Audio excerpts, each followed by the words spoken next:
देश में कोरोना के बढ़ते हुए आंकड़ों के बीच मथुरा के लिए राहत भरी खबर है। जिले में इस समय कोरोना का महज एक केस है। हालांकि इससे स्वास्थ्य विभाग लापरवाह नहीं हुआ है। दिल्ली में बढ़ते ओमिक्रॉन के मामलों के बीच स्वास्थ्य विभाग ने मंदिरों की निगरानी बढ़ा दी है। इसके साथ ही विदेशी और देश भर से आने वाले श्रद्धालुओं पर स्वास्थ्य विभाग विशेष निगाह जमाए हुए है। कोरोना से बचाव के लिए स्वास्थ्य विभाग की क्या है रणनीति, देखिए मथुरा के सीएमओ डॉक्टर अजय कुमार वर्मा के साथ खास बातचीत। देश में कोरोना एक बार फिर से पैर पसारने लगा है। अभी स्पीड थोड़ी सी कम है, लेकिन हालात अगर ऐसे ही रहे तो चिंताजनक साबित हो सकते हैं। मथुरा में कोरोना की क्या स्थिति है, कोरोना से निपटने की क्या तैयारियां हैं, ये जानने के लिए हमारे साथ हैं सीएमओ मथुरा अजय कुमार वर्मा साहब। सर, किस तरह से मथुरा में कोरोना के आंकड़े हैं, कितने कोरोना के इस समय मरीज हैं और क्या तैयारियां कोरोना से निपटने के लिए स्वास्थ्य विभाग अपना रहा है? आज की तारीख में जनपद मथुरा में मात्र एक केस हमारा एक्टिव है, वो भी 7 दिन पुराना आया है। और जो तैयारियों में है, हमारी हर संभव प्रयास है कि जो हमारे पास सूची विदेशियों की आने की होती है उसकी हम तत्काल RT-PCR की जांच भी करा रहे हैं। RT-PCR सैंपलिंग और एंटीजन सैंपलिंग भी हम वृहद स्तर पर करा रहे हैं और हर कॉन्टैक्ट की हमें संभावना जिसकी लगती है उसका जांच करा रहे हैं। और जांच में यदि पॉजिटिव आएगा तो उसको पूरी तरह आइसोलेट करके उसका ट्रीटमेंट भी करा रहे हैं। तो इसलिए जितनी भी कोशिश है हमारी अभी तक नहीं, और वैक्सीनेशन पे पूरा पुरजोर ध्यान है। संभवतः हम लोग 31 तारीख तक 95% तक वैक्सीनेशन भी अचीव कर लेंगे। एक डोज हम लगाने में कामयाब हो जाएंगे। सर, तेजी के साथ जो मरीज मथुरा में एक बार ये हुआ था कि वृंदावन में विदेशों से, क्योंकि बहुत सारे भक्त आते हैं, जिन देशों में ओमिक्रॉन फैल रहा है वहाँ से बहुत सारे भक्त आए और वो पॉजिटिव पाए गए। राहत भरी खबर ये रही कि उनमें जो कोरोना का वेरिएंट निकला वो ओमिक्रॉन नहीं निकला, डेल्टा पाया गया। वृंदावन में भी ये ताज़ा हालात सामने आए थे, तो क्या विदेशी जो श्रद्धालु हैं उन पर निगाह रखी जा रही है? बिल्कुल पूर्णतः निगाह रखी जा रही है विदेशी श्रद्धालुओं पर। और हम नगर निगम के साथ साथ सहयोग नगर निगम से कोऑर्डिनेट करके सैनिटाइजेशन भी हमने शुरू करा दिया है। 2 टैंकर उनके यहाँ और 1 टैंकर वृंदावन में मंदिरों के आसपास मॉर्निंग में सैनिटाइजेशन का भी हम काम करा रहे हैं। तो नगर निगम के साथ हम ये भी प्रोटेक्टिव मेजर ले रहे हैं। और जितने भी हमारे श्रद्धालु आ रहे हैं सभी पे हमारी निगाह है और कोशिश ये है कि सभी का, कोशिश नहीं 100% हम इसमें कामयाब भी हो रहे हैं कि सभी की हम जाँच करा रहे हैं जितने भी हमारे सस्पेक्ट लगते हैं।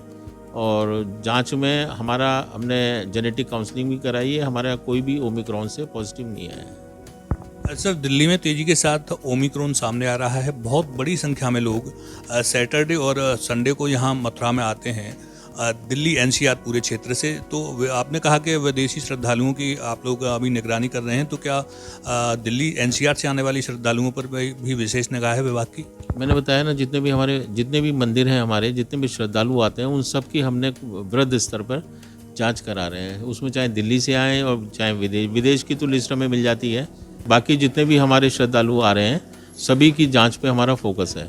सर, सैंपलिंग का क्या स्टेटस है? सैंपलिंग करीब 2,500 से 3,000 हम प्रतिदिन जो है RT-PCR करा रहे हैं और 2 से 2,500 हमारा एंटीजन टेस्ट चल रहा है। कुछ सेकेंड डोज में गैप इसलिए हैं कि कुछ 84 दिन अभी पूरे नहीं हुए हैं कुछ लोगों के, इसलिए थोड़ा सा डिले होता जा रहा है। अदरवाइज कोशिश हमारी ये है कि इसको हम बहुत जल्दी 95% से ऊपर 31 तारीख तक हम फर्स्ट डोज और कम से कम 60% हमारा सेकेंड डोज लग जाएगी। कुछ लोग फर्स्ट डोज लगवाने के बाद लापरवाह हो गए हैं। उन्हें लगता है कि क्योंकि कोरोना के आंकड़े आना कम हो गए थे, उन्हें लगता है कोरोना खत्म हो गया तो इसलिए उन्होंने सेकंड डोज नहीं लगवाई। उन्हें कुछ मैसेज देना चाहेंगे? हाँ बिल्कुल, मैं मैसेज सबसे अनुरोध करना चाहूँगा कि ये बहुत ही इम्पोर्टेंट टूल है हमारे पास इस कोरोना से बचाव। कोरोना मेन चीज़ है कि अगर बहुत ज़्यादा कॉम्प्लिकेशंस कोरोना के वैक्सीनेटेड जो लोग हैं उनमें देखने को नहीं मिल रहे हैं। तो मैं सभी से अनुरोध करना चाहूँगा कि अपने को वैक्सीनेट कराएं दोनों डोज से, कि वैक्सीन लगने के बाद ये कोई हम नहीं दावा कर रहे हैं कि कोरोना नहीं होगा, लेकिन कोरोना होगा तो ऐसी स्थिति नहीं होगी कि अस्पताल में भर्ती होना पड़े। इसमें बहुत ही हमें हद तक सफलता भी मिली है। जिन लोगों को कोरोना की वैक्सीन लगी हुई है उन लोगों में कॉम्प्लिकेशन रेट बहुत ही कम मिला है, तो घर पे ही ठीक हो जाते हैं। तो इसलिए दोनों डोज लगवाना और साथ में जितने कोविड का प्रोटोकॉल है उसको फॉलो करना, ये मैं सभी से अनुरोध करूँगा कि सोशल डिस्टेंसिंग रहे, मास्क लगाना रहे, सैनिटाइजेशन यूज रहे, हाथ धोना रहे, इसको फॉलो करते रहें और दोनों डोज लगवाएं। सर, क्या बूस्टर डोज आने वाली है कोरोना की? अभी कोई ऐसी गाइडलाइन नहीं आई है, जैसा आप बता रहे हैं वैसे मैं भी अखबारों में पढ़ रहा हूँ, लेकिन जब तक इस स्टेट की गाइडलाइन, भारत सरकार की गाइडलाइन नहीं आएगी तब तक मैं इस बारे में कोई नहीं कहना चाहूँगा। तो कोरोना को लेकर ताज़ा खबरों के बीच हमारे साथ रहे मथुरा के सीएमओ अजय कुमार वर्मा साहब। उन्होंने बताया, जो भी बताया बड़ा राहत भरा है कि इस समय मथुरा में केवल एक कोरोना का मरीज है और जो विदेश से भी और जो एनसीआर से भी जितने श्रद्धालु आ रहे हैं उन पर विशेष निगाह रखी जा रही है। C9 के लिए विकास गौतम, मथुरा।